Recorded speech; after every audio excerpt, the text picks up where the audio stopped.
in Depth. Dinner and a date. That's tough now in these times we live. COVID-19 has kept us home. Do you miss going to the theater?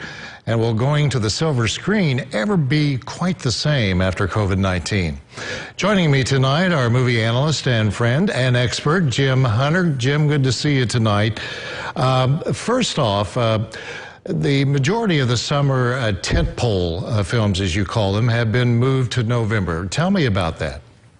Yes, so November is the new summer in 2020. Black Widow, which was supposed to open last weekend, which is the new MCU film, that's been moved to November. No Time to Die, which was the 25th James Bond film, that was one of the first big films to move, that has been moved to November. The live-action Mulan and A Quiet Place 2 have also moved to later in the year. Fast 9 has moved to 2021.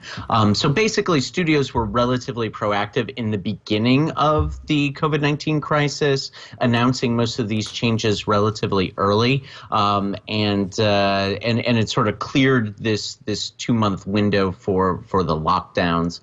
The first big film to open will be in July, and that will be Tenet. So yeah, most films have moved to much later in the year.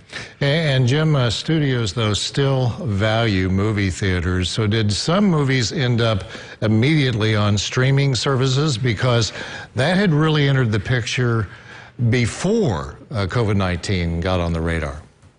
Right. I mean, what this crisis has done has exacerbated some of the moves that were already in progress. So the move to VOD, the move to streaming services and bypassing the theaters, that had already kind of started, yet as it stands, you can still make more money from theatrical releases than you can from VODs. So Invisible Man had a limited theatrical release, and that was cut short due to the lockdowns. Onward moved to Disney Plus relatively fast after its theatrical release, and Trolls World Tour, the second Trolls film, oddly enough, was the highest profile film to eschew a theatrical release, and it was actually quite a bit of a success by going directly to VOD. The studio estimated that it got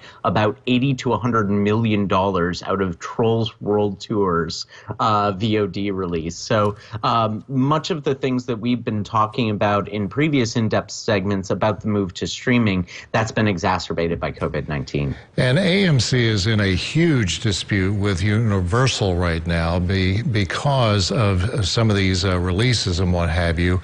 How is that going to have a local impact? Because AMC does have an operating theater here in the Evansville area. Right. So AMC, I mean, who would have thought that Trolls 2 would be the epicenter of a big studio battle? But these are weird times. AMC has basically boycotted Universal or any Universal Studios film that fails to respect the theatrical window. What Universal tried to do was have its cake and eat it too. Release in the theaters, and then when that didn't work, release on VOD, and they were saying that they're going to do this in the future. AMC said that if you're going to do that, you're cutting out our business. You're cutting out the theatrical window, and so they basically played politics in public relations and press releases. So AMC here might not be releasing Universal Pictures, but that doesn't mean that Showplace won't. Okay, we're out of time, Jim. I appreciate you being with us tonight. Thank you so much, and stay safe. Yeah, I sure will. You too, Brad. All right. Thank you so much.